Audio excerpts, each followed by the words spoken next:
V domu doktorja Jožeta Potrča Poljčane je potekala čajanka z Manjo Toplak, vodjo informacijske pisarne Evropskega parlamenta v Sloveniji. Dvojezična delavnica programa sodelovanja Slovenija-Madžarska.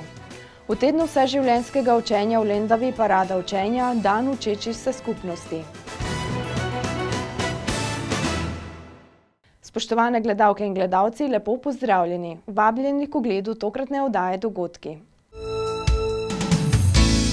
V domu doktorja Jožeta Potrča Poljčane je potekala čajanka, na kateri je pogovor tekel o aktivnem preživljanju časa v tretjem življenjskem obdobju in o prizadevanjih Evropskega parlamenta za kakovostno življenje tudi na stara leta. V začetku tedna je stanovalci doma dr. Jožeta Potrča Poljčane potekala čajanka, na kateri so razpravljali, zakaj se udeležiti volitev v Evropski parlament. Te namreč niso pomembne samo za prihodnost Evrope, ampak za prihodnost vseh nas, ki živimo v njej. Danes Evropa ni več naša tujina, pač pa to smo mi. Danes ne odločamo o zunanji politiki, ko gremo na volitve, pač pa naši notranji politiki. Več kot 70% zakonodaje, ki velja v državah, tudi Sloveniji, se sprejme na evropski ravni in implementira v slovensko zakonodajo, tako da in o tem soodločajo evropski poslanci na eni strani, na drugi strani pa države članice znotraj sveta Evropske unije. Torej, tako ko mi damo svoj glas, določimo tudi, katerega poslanca bi želeli, da znotraj Evrope odloča za nas, in to je ta demokratični vzvod. Slovenci smo zelo slabi pri udeležbi, ko gre za udeležbo na evropskih volitvah. Vsak četrti gre na volitve, torej jaz grem, torej moj glas je vreden 4 glasove, bi lahko rekli. Mnogi 3/4 Slovencev prepusti, da o njihovih prihodnosti glasujejo drugi. Se pravi, to bi bilo moje glavno vodilo, dajte, ne dovolite, da drugi odločajo o vaši prihodnosti, uporabite svoj glas, pojdite na volitve. Evropska unija vpliva na naš vsakdanjik, ne glede na to, kje evropski državljani živimo, kako se preživljamo ali kaj počnemo v prostem času. Pred evropskimi volitvami so skozi sproščen dialog med starejšo generacijo in vodjo informacijske pisarne Evropskega parlamenta v Sloveniji med drugim nanizali tudi vrsto informacij o dosežkih in ukrepih Evropske unije z vidika posameznika. Preden smo vstopili v Evropsko unijo, ko je bil referendum o vstopu, takrat smo bili zelo aktivni državljani. Okrog 60% nas je udeležilo tega referenduma in okrog 90% je bilo za vstop v Evropsko unijo. Danes, koliko je to, več kot 15 letih, pa je ta udeležba zelo nizka, na zadnjih 24%.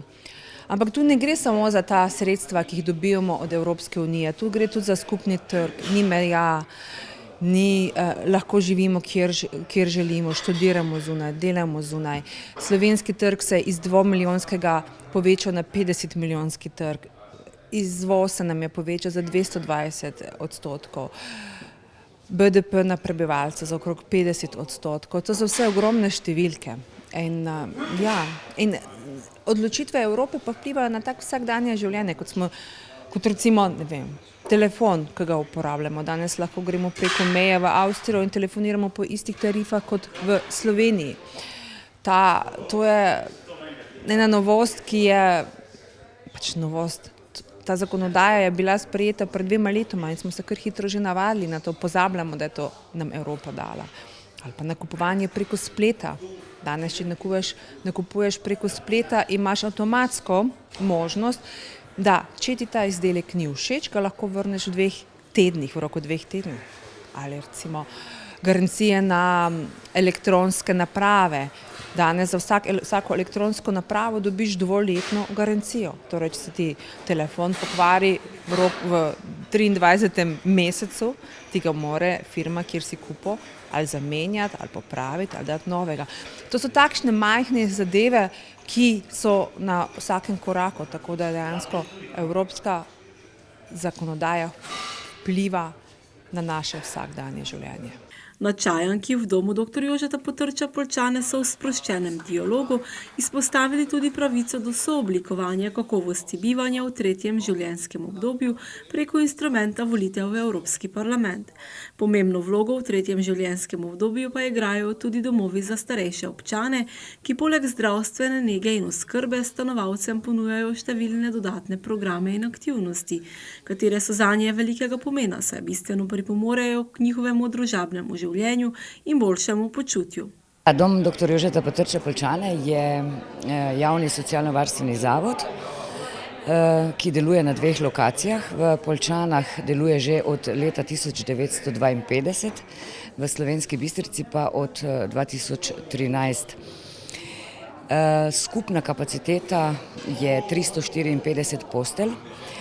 Za občane občine Poljčane in Slovenska Bistrica pa izvajamo tudi pomoč na domu, kjer imamo tam nekje okrog 80 uporabnikov naših storitev.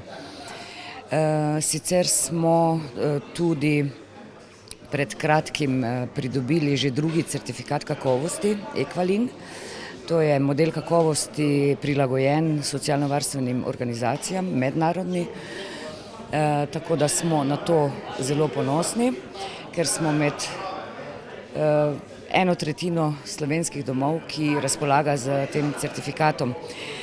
Pred časom smo bili v vseslovenski akciji časopisne hiše Delo izbrani tudi med 12 domov z nazivom Najtoplejši domovi v Sloveniji. Tudi tega priznanja smo bili zelo veseli. V naše delo pa uvajamo povsem nove koncepte dela, zaradi katerih smo bili izbrani v okviru ankete, ki jo je izvedla Fakulteta za socialno delo, med 10 domov z najbolj inovativnimi oblikami skrbi za starejše. Družba, v kateri živimo, se zelo hitro stara, zato je vedno več zanimanja za nove koncepte, kot so kakovostno staranje ter aktivna in zdrava starost. Družabno življenje kot pogoj za socialno vključenost starejših pa je eden od pomembnih segmentov zdravega staranja, zato se stanovalci doma dr. Jožeta Potrča radi udeležujejo raznovrstnih zanimivih dogodkov, ki jih zanje pripravljajo v domu. Dok sem še koliko toliko zdrav in oziroma, da mi zdravje dopušča, delam zunaj, urejujem, ker mi imamo zelo velike travnate površine, ne? To treba negovati, to treba urejati in pač temu poslu se posvečam oziroma tu sodelujem seveda z hišniki pa z ostalimi ljudmi, ampak večji del to mi je preokupacija oziroma veselje, ne? Radi pa se udeležujete verjetno tudi dogodkov, ki so tukaj v domu organizirani. Vam je pomembno družabno življenje? Čujte, to je ena izmed vidikov tukaj pri nas, ne, da je to družabno življenje na nivoju oziroma da imamo stalno neke prireditve, da se lahko ljudje družimo med sabo. Kakšno pa je mnenje gospoda Andreja o evropskih volitvah? Tako sem prej rekel, človek starega kova še 45 tega leta na svet prišel, tako da mi smo še v tem noter nas vzgojili tako, da smo mogli hoditi na volitve, se veste, takrat ni bilo obvezno, ampak je bila neka obveza, ki je bila pač nenapisana, ne? In to je, meni se zdi, tako imajo Grki. Grki imajo celo obvezno, da moraš iti na volitve. Pa pri nas bi tudi mogli nekaj takega, ker mladi se tega ne udeležujejo. Jaz imam hčero, ki v Ljubljani dela, pa jaz vem, da ona ne bo šla na volitve. Pa se ukvarja s politiko, ampak ne bo šla. Hočem reči, kak nimajo, tako kot je rekla gospa Manja, da mladi nimajo ne interesa, pa ne volje do tega, češ da mi ne moramo res, da ne moremo dosti spremeniti, ampak saj lahko do nekle sodeluješ, pa kreiraš to, kaj se dogaja. Glede na to, da bo leta 2060 vsak tretji Evropejec starejši od 65 let, je Evropska unija zasnovala strategijo za gospodarstvo starejših, s katero želi poskrbeti za potrebe in zahteve te vse večje demografske skupine. Starajoča se družba tako odpira nove izzive v Evropski uniji, na kar pa lahko sami vplivamo preko instrumenta volitev. Program sodelovanja Interreg 5A Slovenija-Madžarska je pripravil dvojezično delavnico za potencialne prijavitelje v okviru javnega razpisa za predložitev projektov omenjenega programa. V hotelu Betnava v Mariboru so se zbrali potencialni prijavitelji projektnih predlogov v okviru čezmejnega programa sodelovanja Slovenija-Madžarska na delavnici, ki jo je omenjeni program tudi organiziral. Ker je bila to že 6. delavnica, so organizatorji razmišljali, ali bi jo sploh pripravili.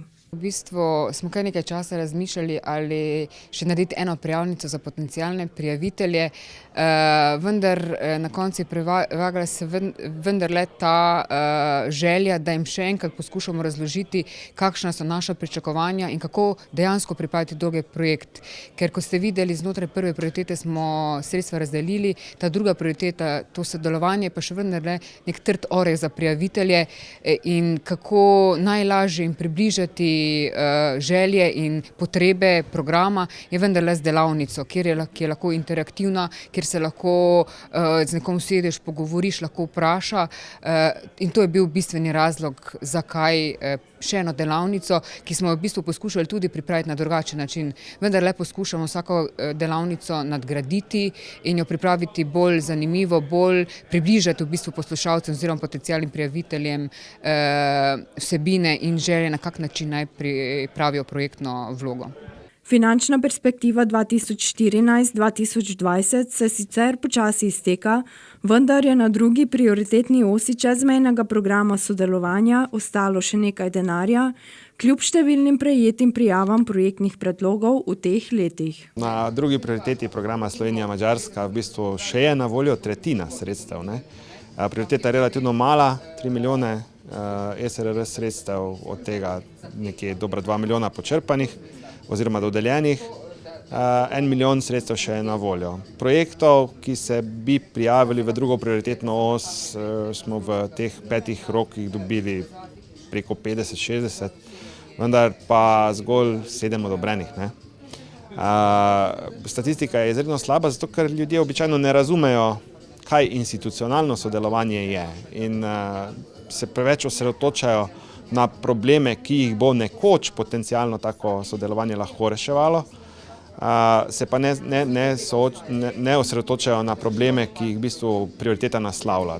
Prioriteta v bistvu naslavlja organizacije kot take, da pogledajo vase, da malo zrastejo, da izboljšajo svoje notranje procese s pomočjo seveda rešitev, ki jih najdejo pri drugem partnerju, ali pa da se pač odločijo in sodelujejo v smislu mreženja, da se več institucij poveže in da širijo to znanje, delajo dogovore o sodelovanju, dobre prakse prenašajo en na drugega, na širši množici.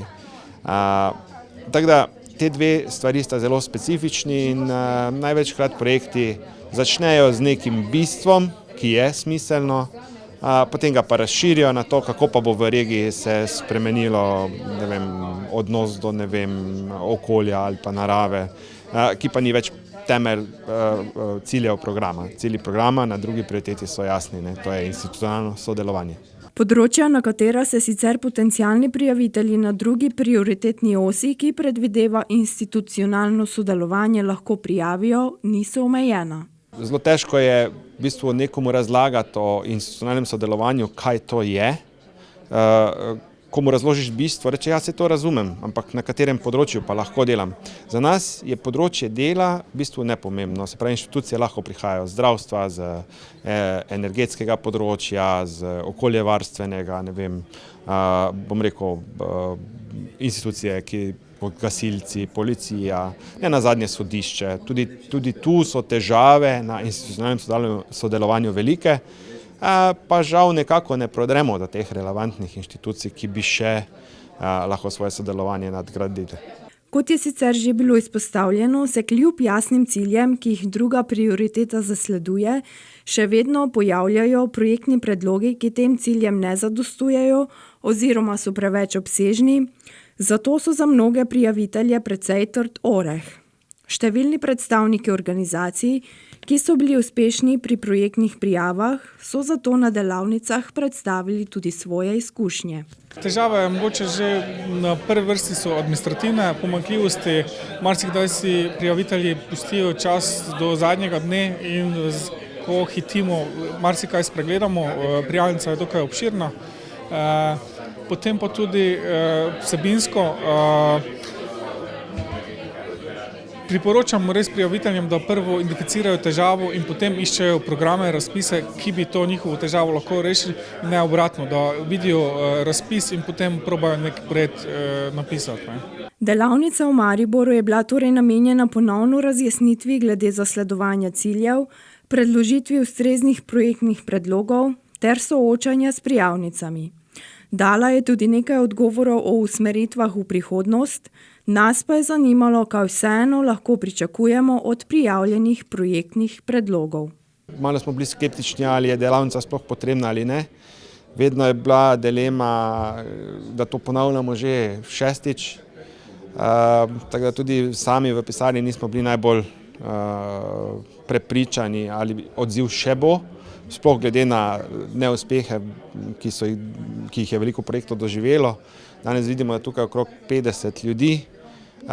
Res je, da je nekaj starejših partnerjev, ki so že sodelovali ali pa so bili povabljeni za to, da predstavijo dobre izkušnje, medtem ko nekateri inštitucije pa prihajajo na novo in ocenjujemo, da tam med 15 in 20 projektov, če jih bodo te inštitucije prijavile, bomo v bistvu relativno zadovoljni.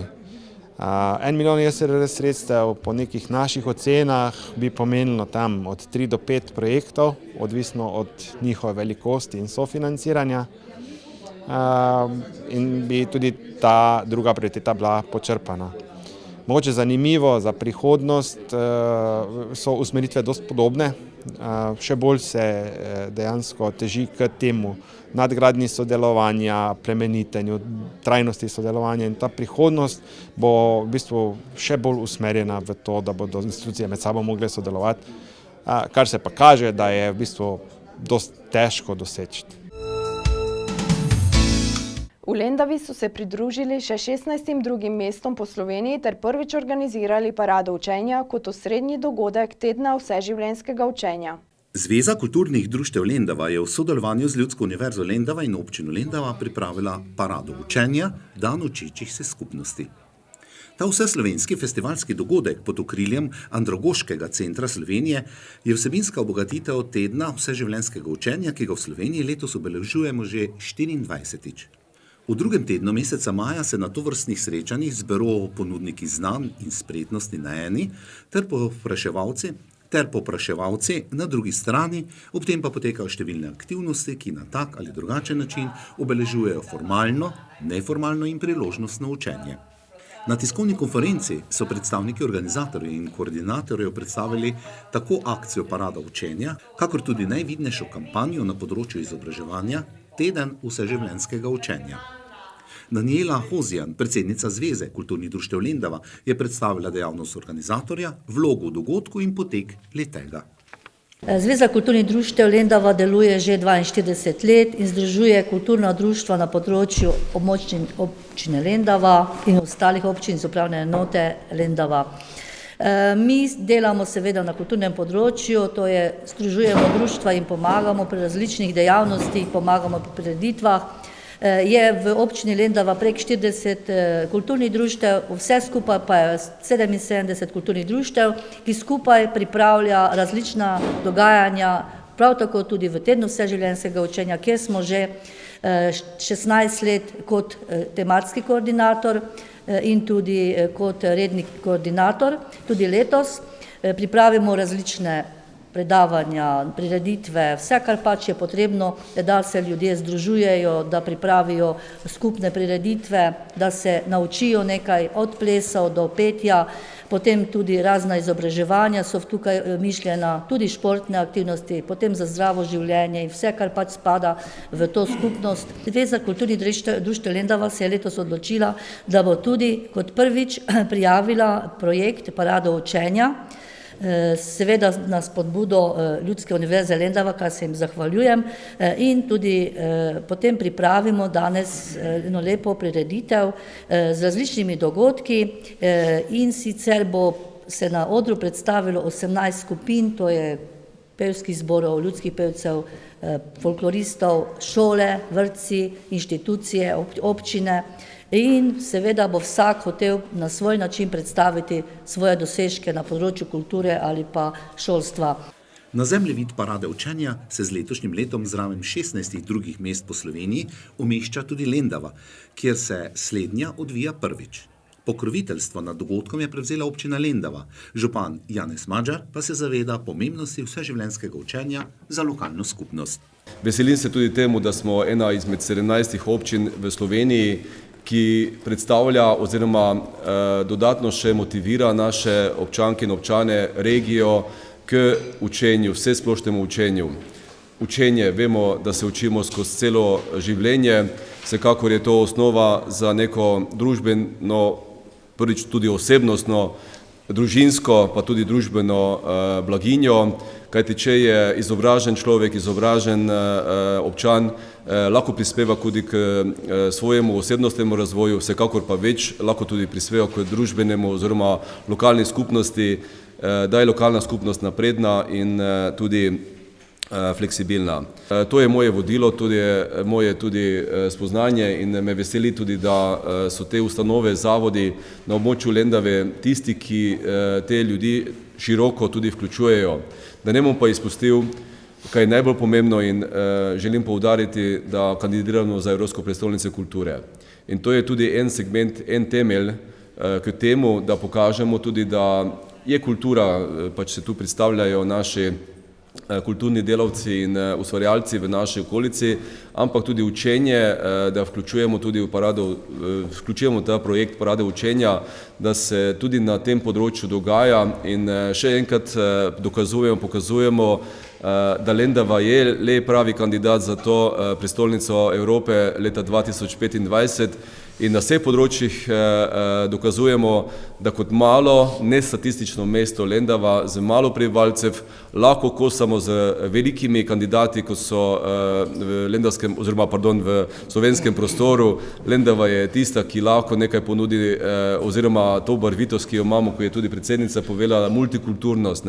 Te narodnosti, ki so tukaj živeči in delujoči, lepo pestrujejo naše vsakdanje življenje. Rdeča nit parade učenja je zraven vseživljenjskega učenja tudi medgeneracijsko sodelovanje v povezavi z multikulturnostjo. Koordinacijo tovrstnih prireditev v deželi ob Muri že vrsto let uspešno izvaja svetovalno središče Ljudske univerze Murska Sobota.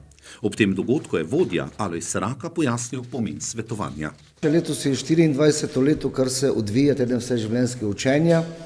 Zagotovo je to primer dobre prakse, po katerem se zgledujejo tudi drugje po Evropi. Glavni dosežek po 24 letih je pa to, da se na nek način na lokalnem nivoju uresničujejo besede filozofa, enega modrecev Evropske unije, pa karkoli si mi že o tem mislimo, gospoda Delorja, ki je takrat pred 30 leti zapisal, da je poslanstvo človeka, da se uči za svoje delo, da se uči za osebni razvoj, da se uči za delo v skupnosti in da se uči tudi za to, da tej skupnosti nekaj vrne, ker je v tej skupnosti nekaj dobil. Približno tako. Pomen svetovalne funkcije v tem, z današnjimi očmi gledano, je predvsem v tem, da smo se lahko povezali tako različne organizacije za izobraževanje odraslih, kot različne organizacije, ki se ukvarjajo s kulturo in ne nazadnje cela mreža teh srednjih šol in svetovalci, ti trije, ki smo v konzorciju. Naša naloga je, da predvsem promoviramo in predstavljamo vse tiste velike možnosti, ki so danes na razpolago vsem odraslim, ki se želijo česarkoli naučiti. Jaz vedno rečem, telko penez za izobraževanje odraslih kot zdaj ni bilo še nikoli in menda jih bo vsaj do leta 2022 in če dovolite, zelo naštejem, da ljudje čujejo, da tudi ta denar v maksimalni meri izkoristimo, saj vemo, da Prekmurci vedno jamramo, ampak tokrat nam ni treba, če želimo nekaj za sebe storiti, potem so tu možnosti brezplačnega informiranja, svetovanja, ugotavljanje znanj, nagovarjanje za to, da se ljudje vključijo, potem nagovarjanje k temu, da se ljudje lahko učimo celo življenje. Potem drugi konzorcij, ki ga je tudi treba omeniti, je konzorcij, ki bo do leta 2022 izvajal različne za udeležence v celoti brezplačne tečaje, usposabljanje od jezikovnih, računalniških in drugih, in to je konzorcij Ljudske univerze Lendava, Sobota, Radgona in pa še gimnazije Franca Miklošiča in pa regionalne razvojne fundacije iz Martjanec. Nadalje je tudi možnost vračila šolnin tistim, ki si pridobijo izobrazbo izven rednih šolskih okvirov ali upravijo delovodske in poslovodske izpite, in ne nazadnje tudi to, kar še ni preveč spromovirano, je možnost brezplačne učne pomoči vsem tistim odraslim, ki se želijo karkoli naučiti v formalnem smislu izobraževanja. Torej, teh možnosti je veliko. Na osnovi demografskih kazalcev bo v prihodnje potrebno še več vlagati v vseživljenjsko učenje, tako formalno, neformalno ali priložnostno, in na Ljudski univerzi Murski Soboti so pripravljeni na izzive. Več o tem Dejan Dravec, direktor Ljudske univerze Murska Sobota. Razumeti je treba, da smo v procesu gibanja negativnih demografskih kazalnikov. Že nekaj časa je govora o tem, da bo izobraževanje odrasle populacije vse bolj in bolj pomembno tako za prekvalifikacije, pridobivanje novih zaposlitev in tako naprej. Dogodek Teden vseživljenjskega učenja je temeljni, najbolj razširjeni promocijski dogodek v Sloveniji. Nacionalni koordinator, mislim, da to moramo nujno povedati, je Andragoški center Slovenije, ki za tem tudi stoji, je tudi avtor te ideje. Vsa leta, bi rekel, je Ljudska univerza Murska Sobota bila v središču tega dogajanja, je bila tudi temeljni povezovalec, organizator novinarskih konferenc v preteklosti na to temo, tako da kot predstavnik Mursko-Soboške organizacije za izobraževanje odraslih sem zelo zadovoljen, da se zgodba s parado učenja seli po Pomurju. Namreč prav v naših vrstah je gospod Sraka, ki je med nami, ki je pravkar govoril, bil tisti, ki je parado učenja v Murski Soboti tudi izvajal. Mi smo jo izvajali na Trgu kulture, lani je bila v Ljutomeru, sedaj je v Lendavi, tako da to zelo, zelo pozdravljamo. Upamo, da bo krožila še naprej in šla še bolj na obrobja naše regije. Pri nas se bo letos vrstilo več kot, zdaj imamo že prijavljenih 133 dogodkov. Vse dogodke zainteresirani lahko pogledajo na spletni strani Andragoškega centra Slovenije, na spletnem koledarju prireditev, kjer so navedene prireditve iz vse države, ne samo iz Pomurja, acs.si, tako da tudi tisti, to smo že lani govorili, tako da tudi tisti, ki se v teh dneh odpravljajo kam po Sloveniji, si lahko ogledajo tudi kako prireditev kje drugje v Sloveniji. Stična točka, informacijska stična točka je pa še enkrat acs.si, Andragoški center Slovenije, ki ima internetni koledar.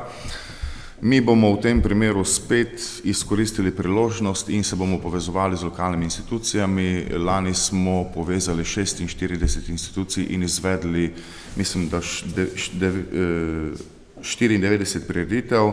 Lani je naše prireditve obiskovalo več kot 2000 udeležencev, trenutno imamo vpisanih že 133 dogodkov in verjamemo, da jih bo še veliko več.